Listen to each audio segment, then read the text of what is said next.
Hi everyone, the chapter we are going to discuss today is Fun with Magnets, which is chapter 13 of science. We will first begin with discovery of magnets, after that difference between magnetic materials and non-magnetic materials, and after that properties of magnets, and at last precautions which we should take care of. Let's begin with discovery of magnets. मतलब magnets की discovery कैसे हुई? हुआ क्या, बहुत time पहले की बात है, काफ़ी 1000 ईयर्स पहले की, कि शेफर्ड जो थे, मतलब शेफर्ड मतलब वो लोग जो एनिमल्स की टेक केयर करते हैं, ठीक है, तो वो एनिमल्स को ग्रेजिंग के लिए हिल्स पर लेके गए। तो क्या हुआ, उनकी जो स्टिक थी, आयरन की स्टिक, वो ना रॉक से अट्रैक्ट हो गई, मतलब बिल्कुल रॉक के साथ ऐसे चिपक गई, तो और हट भी नहीं रही थी, मतलब कि फोर्स ऑफ अट्रैक्शन बहुत ज़्यादा थी रॉक के बीच में और स्टिक के बीच में। तो शेफर्ड को तब पता चला कि जो ये रॉक है, इसके अंदर कुछ प्रॉपर्टी है आयरन स्टिक को अट्रैक्ट करने की, जिसकी वजह से उस रॉक का नाम मैग्नेटाइट रख दिया गया। और जो मैग्नेटाइट है उसको कहा गया कि वो एक नेचुरल मैग्नेट है, मतलब जिसके अंदर प्रॉपर्टी होती है आयरन को अट्रैक्ट करने की। जो मैग्नेटाइट है वो शेफर्ड का नाम था, ठीक है, जिससे ये नाम रखा गया। I have not mention in this, अगर आपको नोट करना हो तो आप नोट्स में अपने ऐड कर लेना। उसके बाद इस डिस्कवरी के बाद जिन सब्सटेंसेस के पास प्रॉपर्टी होती है आयरन को अट्रैक्ट करने की, उन्हीं को मैग्नेट्स कहा गया। ओके, ये तो होते हैं कुछ नेचुरल मैग्नेट्स जो नेचुरली अवेलेबल होते हैं हमारे एनवायरनमेंट में, लेकिन आर्टिफिशियल मैग्नेट्स भी बनने लगे बाद में, ठीक है। किससे बनते थे? आयरन के पीसेस से, और डिफरेंट शेप्स में बनने लगे। For example bar magnet, horse shoe magnet, ठीक है, ऐसा होता है हॉर्स शू ऐसे शेप में, बार मैग्नेट ऐसे रेक्टेंगल शेप में होता है, और सिलेंड्रिकल ऐसे सिलेंडर फॉर्म में, ठीक है। बॉल एंडेड मैग्नेट्स भी थे, होते हैं, मतलब बनते हैं, जिसका बॉल एंड मतलब बीच में ऐसे स्टिक सी होती है और साइड्स में 2 बॉल सी बनी होती है। मैं आपको भी एनसीईआरटी बुक में दिखा देती हूँ। ये रहे मैग्नेट्स डिफरेंट शेप्स के। ये बार मैग्नेट है, ये सिलेंड्रिकल फॉर्म में है, और ये जो है हॉर्स शू मैग्नेट है, ये बॉल एंडेड मैग्नेट्स है, ठीक है। और भी बहुत तरह के मैग्नेट्स होते हैं, लेकिन अभी आपको इतने ही एनसीईआरटी में इतने ही डिस्कस किए गए हैं। मेरे पास अभी ये वाला मैग्नेट अवेलेबल है, इसे हम कहते हैं ओवल शेप्ड मैग्नेट्स, ठीक है। इसके बाद हम पढ़ेंगे डिफरेंस बिटवीन मैग्नेटिक मटेरियल्स और non magnetic materials. Magnetic materials वो मटेरियल्स होते हैं जो अट्रैक्ट हो जाते हैं मैग्नेट की तरफ, ठीक है। फॉर एग्जांपल आयरन, कोबाल्ट, निकल एट्सेट्रा। और जो मटेरियल्स मैग्नेट की तरफ अट्रैक्ट नहीं होते उनको हम कहते हैं non magnetic materials. For example plastic. For example मैंने ना एक ऐसे ही कॉइन लिया है, ये जो है आपको पता है मैग्नेटिक होता है, ठीक है, बिकॉज ये मेटल से बना हुआ है। और जो ये पेन है ये प्लास्टिक की इसकी बॉडी है, ठीक है। तो आपने अभी यहाँ पढ़ा कि प्लास्टिक जो है वो नॉन मैग्नेटिक होता है, मतलब मैग्नेट की तरफ अट्रैक्ट नहीं होता। ये देखो, मैं जितना मर्जी इसको पास ले जाऊँ इसके मैग्नेट के, लेकिन बिल्कुल इसमें कोई ऐसी वो नहीं है, अट्रैक्शन या रिपल्शन की वो नहीं है, ठीक है। मैग्नेट से कोई ये अट्रैक्ट नहीं हो रहा है, ये फिसल रहा है लेकिन ऐसे, लेकिन ऐसा नहीं है कि रिपल हो रहा है इससे।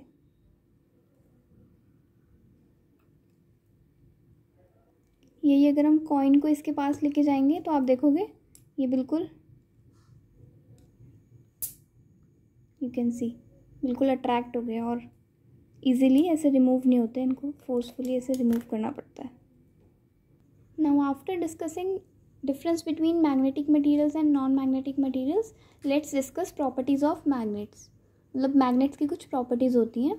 फॉर एग्जांपल फर्स्ट पढ़ेंगे हम, each magnet has 2 magnetic poles. मतलब हर मैग्नेट के ना 2 मैग्नेटिक पोल्स होते हैं। जैसे अगर ये सिंगल मैग्नेट हमने देखा था, ये तो ओवल शेप था, ऐसे अगर रेक्टेंगल शेप में बार मैग्नेट देखो तो बिल्कुल जो रीजन एंड पे है ना, एंड वाला रीजन जो होता है वो होता है पोल, ठीक है, ये 2 पोल्स होते हैं हर मैग्नेट के, ज़्यादातर 2 पोल्स होते हैं।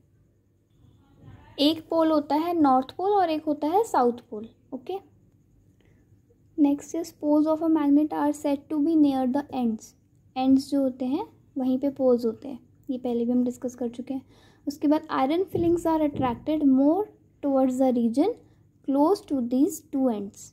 मतलब जो आयरन फिलिंग्स होती है ना, वो पोल्स की तरफ अट्रैक्ट ज़्यादा होती हैं। जैसे अगर आप एक बार मैग्नेट लो, ठीक है, और ऐसे आयरन फिलिंग्स यहाँ पे किसी पेपर में रख लो, तो जब आप इसके पास लेके जाओगे बार मैग्नेट को आयरन फिलिंग्स के, तो आयरन फिलिंग्स ना सेंटर, मतलब जो मैग्नेट के सेंटर में नहीं चिपकेंगी, बिल्कुल साइड्स में, एंड्स में जाके चिपक जाएंगी। जो रीजन पास होगा ना पोल, मतलब एंड्स के पोल्स जो होंगे, जिसे हम पोल्स कहते हैं, वहाँ पे अट्रैक्ट होती है आयरन फिलिंग्स।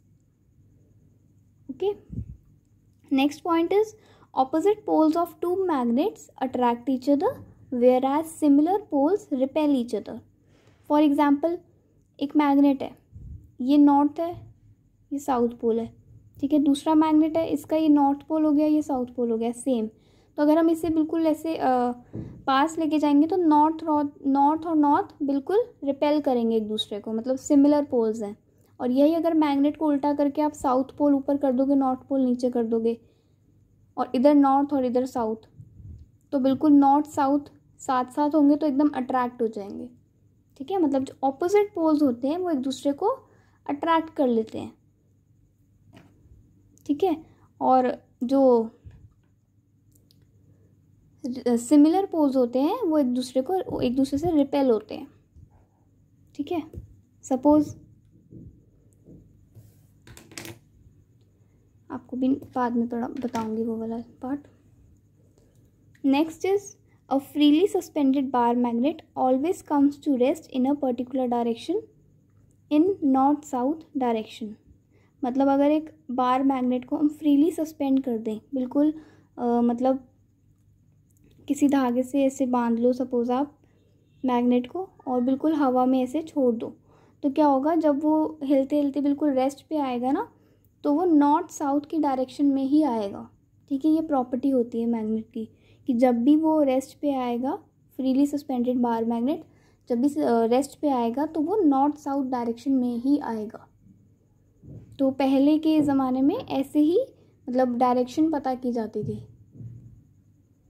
मतलब अपने साथ बार मैग्नेट से लेके जाते थे और उसको सस्पेंड करके देखते थे कि किस डायरेक्शन में हो रहा है, नॉर्थ साउथ में हो रहा है, जिस भी डायरेक्शन में मतलब होता था तो देखते थे कि, और नॉर्थ और साउथ तो है ये तो पता चल जाता था मैग्नेट से, लेकिन ये कैसे पता चलेगा कि नॉर्थ किस तरफ है साउथ किस तरफ है, तो ये सन की राइज जब होता था ना उससे पता लगाते थे, क्योंकि सन जो है ईस्ट में राइज होता है, तो उससे पता लगाते थे कि ईस्ट डायरेक्शन अगर ये वाली है जिस तरफ सनराइज हो रहा है, तो इट मीन्स ईस्ट के जो राइट वाला पार्ट होगा वो होगा नॉर्थ, और जो लेफ्ट वाला पार्ट होगा वो होगा साउथ, ठीक है। ऐसे पता लगाते थे। नेक्स्ट इज, अब ऐसे मतलब बार मैग्नेट को सस्पेंड करने की ज़रूरत नहीं पड़ती। अगर आप सीज में चले जाओ या फिर जो शिप चलाते हैं आपने देखा होगा, तो उनको ऐसे कंपास वगैरह वो लेके जाते हैं अपने साथ। अब ये पहले यूज़ होता था ये मैग्नेट वाला मेथड, लेकिन मैग्नेट की ये प्रॉपर्टी हालांकि कंपास में यूज़ हुई है, लेकिन कंपास एक थोड़ा एडवांस मेथड हो गया, ठीक है, डायरेक्शंस को पता करने के लिए कि डायरेक्शन किस डायरेक्शन में हम हैं अभी। अब हम ये कंपास की कुछ प्रॉपर्टीज़ देख लेते हैं कि मतलब इसका स्ट्रक्चर भी देख लेते हैं कि कैसे बना होता है ये। It is usually a small box with glass cover, ठीक है। एक स्मॉल बॉक्स टाइप होता है ऐसे गोल या स्क्वायर शेप में, जिसका एक ग्लास का कवर होता है, ठीक है। ऊपर की कवरिंग जो होती है वो ग्लास की होती है, और उसके अंदर ना एक मैग्नेटाइज नीडल भी होती है जो फ्रीली रोटेट कर रही होती है, ओके।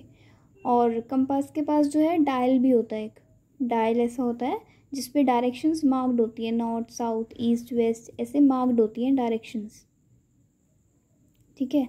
और जो नीडल है वो इंडिकेट करती है नॉर्थ साउथ डायरेक्शन जब रेस्ट पे आती है तो, ठीक है। और जो कंपास है ये भी मैग्नेट की प्रॉपर्टी पे ही बेस्ड है। जो ये वाली हमने प्रॉपर्टी देखी अभी हमने कि फ्रीली सस्पेंड होने पे नॉर्थ साउथ डायरेक्शन में ही आता है, मतलब नॉर्थ साउथ डायरेक्शन ही इंडिकेट करता है बार मैग्नेट जब भी फ्रीली सस्पेंड करें तो सेम प्रॉपर्टी ही कंपास में यूज़ हुई होती है।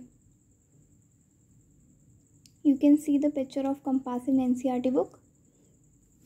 ये एक मतलब स्मॉल बॉक्स टाइप है ग्लास कवर के साथ, ठीक है। ये मैग्नेटाइज नीडल है और ये डायल है जिसपे ये डायरेक्शंस मार्क्ड है, ठीक है। नॉर्थ साउथ ईस्ट वेस्ट ऐसे मार्क की हुई हैं। ये फर्दर ईस्ट वेस्ट, ठीक है, साउथ ईस्ट, नॉर्थ वेस्ट और नॉर्थ ईस्ट ये सब भी मार्क्ड है, ओके। बट जो नीडल है वो क्या इंडिकेट कर रही है, north south direction. Now let's discuss cautions which we should take care of while using magnets, ठीक है। मतलब कि कुछ चीज़ों का ध्यान रखना पड़ता है हमें जब हम मैग्नेट्स यूज़ करते हैं। तो फर्स्ट इज़ जो मैग्नेट्स होते हैं वो अपनी प्रॉपर्टी लूज़ कर देते हैं हीट करने पे, या हैमर मतलब हथौड़े का यूज़ करने से, या फिर ड्रॉप करने से, ठीक है। गिर जाए अगर तो भी अपनी प्रॉपर्टीज़ इसकी लूज़ हो जाती है, थोड़ी कम हो जाती हैं धीरे धीरे करके। Next is magnet should be stored safely store करना चाहिए हमें, लाइक इन पेयर्स, ठीक है। हमें हमेशा इन्हें पेयर में रखना चाहिए। आपने अभी देखा था, मैंने आपको एग्जाम्पल में दिखाया अभी पहले, ये रहा देखो, मैं पेयर हमेशा ऐसे पेयर में रखना चाहिए। पेयर मतलब 2 मैग्नेट्स, ठीक है। उसके बाद unlike poles on the same side, ठीक है। मतलब कि लाइक पोल्स जो होते हैं ना, एक जैसे पोल्स, जैसे नॉर्थ नॉर्थ नहीं रखने एक साथ। अनलाइक पोल्स मतलब नॉर्थ साउथ 2 पोल्स हैं, 2 मैग्नेट्स हैं, उनका एक का नॉर्थ और एक का साउथ, ऐसे मतलब एक का साउथ एक का नॉर्थ ऐसे रखना है, ठीक है। और it must be separated by a piece of wood, ठीक है। जैसे 2 मैग्नेट्स हैं तो उनके बीच में वुड रख देनी चाहिए अगर आपको उसे लॉन्ग टाइम के लिए स्टोर करना तो। और जो सॉफ्ट आयरन पीस होते हैं वो उनके एंड्स पर लगा देने चाहिए, बिल्कुल एंड्स होते हैं जो, वहाँ पे सॉफ्ट आयरन के पीस लगा दो। थर्ड इज़ जो मैग्नेट को हमें मैग्नेट्स हैं उन्हें हमें TV, mobile, computer, music system हो गया, या कैसेट्स हो गई, सीडीज़ होती हैं जो कंपैक्ट डिस्क, इन सब से दूर रखना चाहिए, ठीक है। नहीं तो ये चीज़ें ख़राब होने का भी रिस्क रहता है। You can see in this, ये बार मैग्नेट है, ठीक है। 2 बार मैग्नेट्स हैं जिसके यहाँ पे बीच में वुड रखी हुई है और साइड में सॉफ्ट आयरन के पीसेस भी लगे होते हैं। और ये एक हॉर्स शू शेप्ड मैग्नेट है जिसकी एंड पे मतलब अक्रॉस द एंड्स यहाँ पे एक लंबा पीस लगाया हुआ है सॉफ्ट आयरन का, ठीक है। अब अगर आपको अपना मतलब खुद का मैग्नेट अपने आप बनाना है तो आप क्या करो, एक बार मैग्नेट लो, ठीक है। उसको आयरन के ऐसे पीस पे ऐसे रोटेट करो, यहाँ से यहाँ तक लेके जाओ, फिर ऊपर की तरफ ऐसे करके फिर वहीं पे ले आओ वापस उसी पोजीशन पे जहाँ से स्टार्ट किया, फिर ऐसे लेके जाओ, फिर ऐसे ऊपर ऐसे करके फिर वहीं पे ऐसे वापस, ऐसे रिपीट करो 10 to 15 टाइम्स। तो आप देखोगे कि जो जिस पे आप मूव कर रहे हो इस बार मैग्नेट को जिस आयरन बार पे मूव कर रहे हो ना, ये वाला आयरन बार नीचे वाला ये भी मैग्नेट में कन्वर्ट हो जाएगा। आप आयरन फिलिंग्स को बिल्कुल पास ला के देख सकते हो, वो आयरन फिलिंग्स चिपक जाएंगी नीचे वाले आयरन बार के साथ, ठीक है। लेकिन अगर नहीं हो रहा ऐसा तो इसी मेथड को कुछ देर और करते रहो, ठीक है। कुछ टाइम और यूज़ करो इस बार मैग्नेट को इसके ऊपर, तो हो जाएगा कन्वर्ट। और लेकिन ये वाला ध्यान रखना होता है ये चीज़ का कि ना जो ये बार मैग्नेट है ये इसी मेथड से ऐसे ही मूव करना है, कहीं पे भी बीच में छोड़ना नहीं है, okay. Making your own magnet, ये मैंने नोट्स में मेंशन नहीं किया है, आप अगर चाहें तो अपने नोट्स में मेंशन कर सकते हैं ये चीज़। Your chapter 13 is completed. If you have any query you can comment me in the comment box. और अगर वीडियो अच्छी लगी हो तो लाइक ज़रूर करना एंड फ्रेंड्स के साथ शेयर करना। Thank you so much.